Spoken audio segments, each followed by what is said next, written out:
Hello Aurangabadkar, आपने tune in किया है MGM 90.8 FM। साथ है तो बात है। आरजे अमर है आपके साथ, और आरजे अमर ही नहीं, आज हमारे साथ है खास मेहमान, master of numerology, stock trainer, stock broker, vastu expert और ऑथर शीतल बाखरे। आज हम उनसे जानेंगे वास्तुशास्त्र के बारे में। नई प्रॉपर्टी या फिर घर खरीदारी करते समय कौन कौन सी बातों का ख्याल रखा जाए। देखिए, वास्तु मतलब हमारा एक ड्रीम होता है और उस ड्रीम को कंप्लीट करने के लिए काफ़ी सारे एफर्ट्स हम लोग डालते हैं। हम लोग काफ़ी सारे फंड्स वहाँ पे इकट्ठा करते हैं, लोन लेते हैं।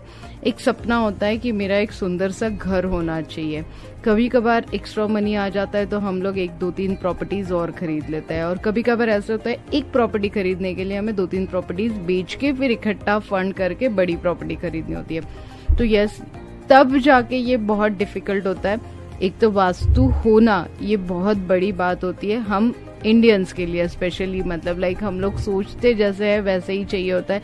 छोटा सा घर होना चाहिए, छत होना चाहिए, बट वो खुद का होना चाहिए। ये बहुत हर किसी का सपना होता है। फिर वो अंबानी से लेके हम लोगों तक एक ही सपना होता है कि मेरा घर बहुत अच्छा होना चाहिए। फिर घर होने दीजिए, शॉप होने दीजिए, एग्रीकल्चर लैंड होने दीजिए, प्लॉट होने दीजिए, हम लोग हर प्रॉपर्टी खरीदते टाइम छोटी मोटी या बड़े बड़े चैलेंजेस हमेशा ही फेस करते हैं। प्रॉपर्टी खरीदना not a big task, but वो कहाँ, कैसी, किस तरीके से खरीदी जानी चाहिए, उसे रीसेल वैल्यू मिलेगा कि नहीं, ये भी तो हमें देखना पड़ता है। और हम लोग जब बड़े बुजुर्गों से सलाह लेते हैं तो डेफिनेटली वो मैटर करता है। बट प्रॉपर्टी खरीदना है और काफ़ी सारी दिक्कतें आ रही है, तो यस डेफिनेटली यहाँ पे मैं आपको बताऊंगी कि as per your birth date आपका एक लकी टाइम होता है जिसे हम लोग स्ट्रॉन्ग पीरियड बोलते हैं और वीक पीरियड बोलते हैं। उस स्ट्रॉन्ग पीरियड में अगर आप सोचोगे, अगर आप वो सपना देखोगे एज पर न्यूमरोलॉजी, तो स्ट्रॉन्ग पीरियड में आपका घर या फिर शॉप या फिर जो भी प्रॉपर्टी, जो भी वास्तु आपको खरीदनी वो खरीदी जाएंगी। बट वही अगर आपने वीक पीरियड में खरीद लिया तो उसे बेचने के लिए डेफिनेटली आपको दिक्कतें आ सकती है। तो यस डेफिनेटली वहाँ पे वास्तु भी मैटर करती है। एज पर न्यूमरोलॉजी काफ़ी सारी चीज़ें अगर आप फॉलो करते हो तो ये दिक्कतें आपको कम आते हुए आप लोग देखोगे। वास्तुशास्त्र उपाय कारक है, इस पर विश्वास किया जा सकता है। और खरीदारी के बारे में तो आपने हमें बताया, लेकिन जल्द से जल्द प्रॉपर्टी बेचने के उपायों के बारे में आप हमें क्या बताना चाहोगे। देखिए, अभी अगर आपने सपना देख ही लिया है, आपको घर खरीदना है और अभी आप रेंटेड हाउस में रह रहे हो, आपने सपना देख ही लिया आपका एग्रीकल्चर लैंड होना चाहिए, वहाँ पे आम के 100 पेड़ होने चाहिए और काफ़ी सारी फ्रूट्स की वैरायटीज होनी चाहिए। जो भी सपना आपने देखा है, आपने आपके शॉप का, बिजनेस का, इंडस्ट्रीज का, जो भी वास्तु खरीदने का आपने सपना देखा है ना, तो ये आप अभी जहाँ पे हो ना, वो ही वास्तु आपका वो सपना पूरा करने में आपको हेल्प करेगी। उसलिए बेसिकली आपको एग्जैक्टली स्ट्रक्चर बनाना पड़ेगा कि ये मेरी ऐसे ड्रीम वास्तु है, और घर के साउथ वेस्ट कॉर्नर में अगर ये वास्तु का पिक्चर आप लगा देते हो तो as soon as possible south west जो कोना होता है ना, वो आपके सपने पूरे करने के लिए आपका वास्तु का कोना होता है। बहुत सारे कोने ऐसे होते हैं वास्तु में जो हर चीज आपको प्रोवाइड करने में हेल्प करते हैं। फिर वहाँ पे वाटर एलिमेंट हो गया, वहाँ पे मेटल हो गया, तो ये सारी जो चीजें हैं जब आपको हेल्प करती है। सेम थिंग अगर आपको प्रॉपर्टी बेचनी है तो कौन से दाम पे बेचनी चाहिए, कब तक बेचनी चाहिए, ये सारी चीजें भी जब आप साउथ वेस्ट कॉर्नर में स्टिक कर देते हो तो डेफिनेटली वास्तुशास्त्र पे आप बिलीव करना शुरू कर दोगे। आपकी प्रॉपर्टी खरीदी भी जाएगी और जो आपको बेचना है वो बेची भी जाएगी।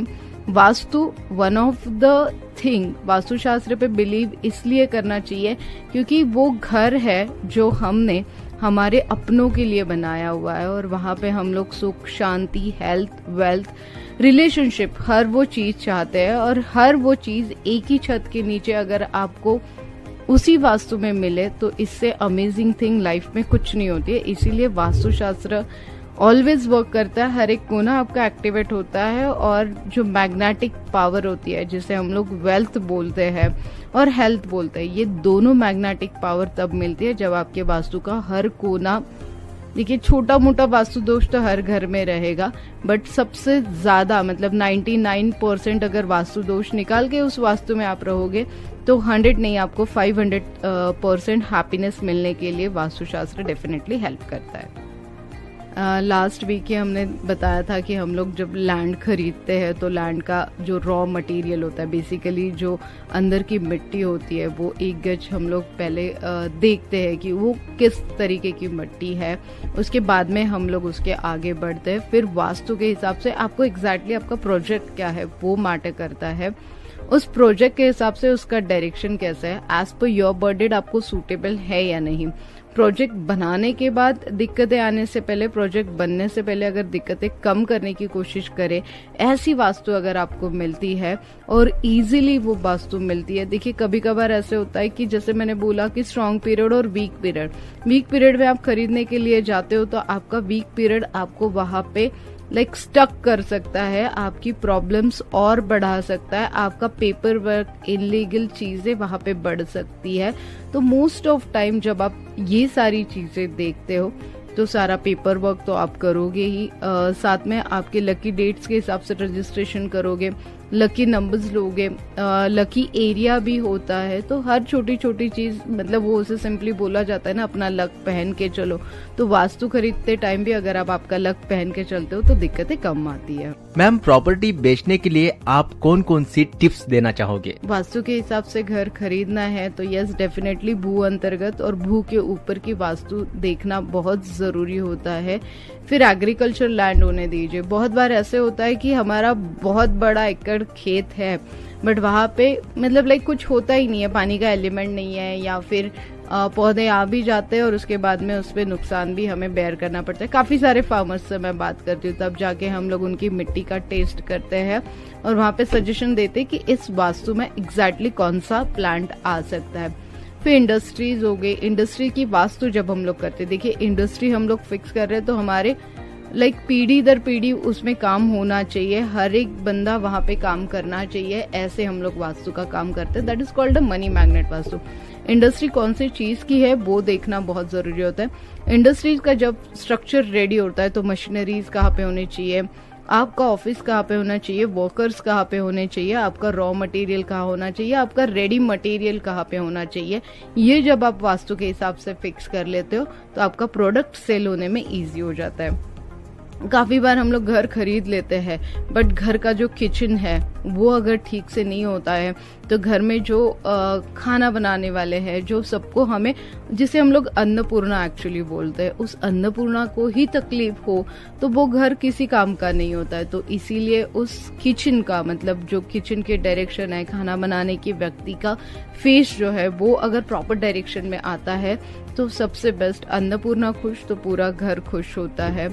घर का लॉकर का डायरेक्शन, बेडरूम का डायरेक्शन, टॉयलेट बाथरूम का डायरेक्शन बहुत मैटर करता है। एंट्रेंस का डायरेक्शन, गेस्ट रूम, बच्चों के स्टडी से लेके हायर एजुकेशन तक, आपका जॉब प्रमोशंस, आपके बिजनेस में ग्रोथ, ये सारी चीजें मैटर करती है आपके वास्तु के हिसाब से।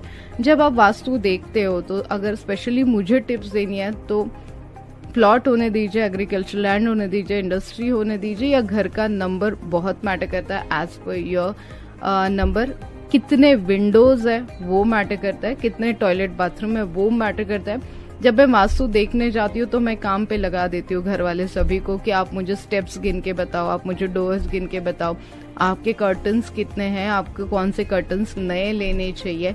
वास्तु के पानी का टैंक बहुत मैटर करता है। बहुत बार ऐसे होता है कि पानी का टैंक, एक चीज हमें पता है कि नॉर्थ साइड या नॉर्थ ईस्ट साइड होनी चाहिए, बट उसमें भी अगर थोड़ा भी लीकेज हो तो आपके पैसे कब घर से चले जाते हैं ये हमें पता ही नहीं चलता है। फ्लो आ जाता है बट जाने का फ्लो भी उतना ही बढ़ जाता है। तो इसलिए वास्तु में आपको बहुत सारी चीजें देखनी होती है। वहीं अगर प्रॉपर्टी सेल करने जाओ तो आपको चाहिए कुछ और दाम और आपको देने वाला कोई अलग दाम दे रहा है, मतलब कम दे रहा है। बहुत बार जब मैं लोगों से मिलती हूँ तो यही सुनती हूँ कि शीतल, लेना बहुत आसान है, बेचना बहुत डिफिकल्ट हो जाता है। शीतल जी, आपने काफी लोगों की प्रॉपर्टी खरीदारी हो या फिर बेचना हो, उनकी समस्या का समाधान किया है। MGM 90.8 FM के माध्यम से आप हमारे लिसनर्स को कौन कौन से टिप्स देना चाहोगे? लेना बहुत आसान है, बेचना बहुत डिफिकल्ट हो जाता है। तो उसी बेचने के लिए जब मैं आप लोगों के साथ टिप्स शेयर करती हूँ तो अभी रिसेंटली अगर आपने मेरे YouTube चैनल पे देखा होगा एक रिव्यू, उनका बहुत बड़ा प्रोजेक्ट था, 560 फ्लैट्स वहां पे थे, वन ऑफ द बिल्डर, और 3 साल से लॉकडाउन की वजह से वो प्रोजेक्ट बंद था और 3 महीने में हमने उस प्रोजेक्ट पे काम किया। 460 फ्लैट बेचे गए हैं। अभी बाकी रिसेंटली 15-20 दिन में पूरा प्रोजेक्ट सोल्ड आउट हो जाएगा।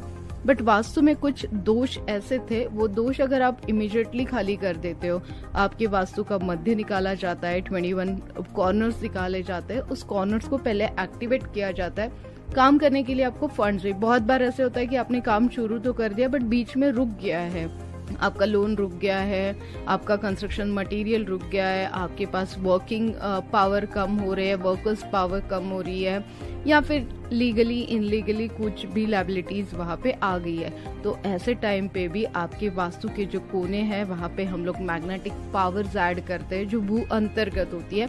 फिर उसके ऊपर भू का ऊपर का काम भी होता है। बट ये सारी छोटी छोटी चीजें अगर आप फॉलो करोगे तो बेचना और लेना नॉट अ बिग टास्क। आपका इन्वेस्टमेंट हमेशा डाइवर्सिफाई होना चाहिए और उस हिसाब से अगर प्रॉपर वे से आपके वास्तु में आपके इन्वेस्टमेंट का अगर आप डिसीजन लेते हो। बहुत बार ऐसे होता है पैसे आ जाते हैं बट ग्रीडीनेस के हिसाब से हम लोग कहीं और स्टक हो जाते हैं। मतलब कोई तो हमें कोई लालच दे देता है कि आपको इतना परसेंटेज मिलेगा, आप यहाँ पे डाल दो, और उसके बाद में आप उसमें डालते हो, थोड़े दिन मिलता है, फिर आप स्टक हो जाते हो। तो इसे बोलते हैं आपके वास्तु के किस कोने में बैठ के आपने ये डिसीजन लिया था, वो कोना बहुत मैटर करता है। आपके पीछे कौन से पेंटिंग्स होने चाहिए। अगर सरस्वती, गणेश और लक्ष्मी जी अगर हो आपके साथ हमेशा, आपके जहाँ पे आप काम कर रहे हो, जैसे आप मुझे देखोगे जब मैं लाइव आती हूँ तो मेरे पीछे सरस्वती जी है, लक्ष्मी जी है एंड गणेश जी है। तो एक ये स्पेशल वास्तु टिप्स आज की रहेगी कि आपके साथ हमेशा गणेश जी, लक्ष्मी जी एंड सरस्वती जी रहनी चाहिए, जहाँ पे बैठ के आप प्रॉपर डिसीजंस ले रहे हो।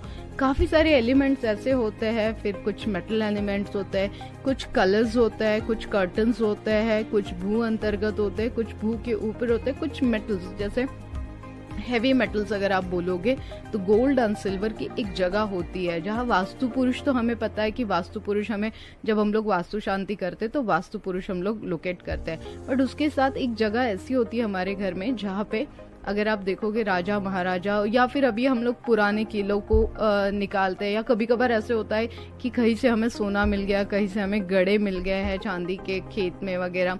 So that is simple called कि वो एक रेमेडी है कि आपकी जो भू है वो एक्टिव हो जाती है। बट उसमें अगर वो मेटल प्रॉपर जगह पे लोकेट हो तो डेफिनेटली आपको उसका बहुत अच्छे से फायदा होता है। अगर मुझे पूछोगे तो मेरे पास ह्यूज थिंग्स है, मैं स्टॉप हो ही नहीं सकती हूँ वास्तु के बारे में, एस्ट्रोलॉजी, न्यूमरोलॉजी के बारे में। जितने सवाल आप पूछोगे हर सवाल का, हर दोष का मेरे पास सॉल्यूशन रहेगा। तो मुझे ही खुद को रोकना पड़ेगा आज आप लोगों से इन्फॉर्मेशन शेयर करने के लिए। वाह क्या बात है। औरंगाबाद आज हमने सुना master of numerology, stock trainer, stock broker, vastu expert और ऑथर शीतल बाकरे जी को। इसी प्रकार की जानकारी सुनने के लिए आप सुनते रहिए आरजे अमर के साथ MGM 90.8 FM। साथ है तो बात है।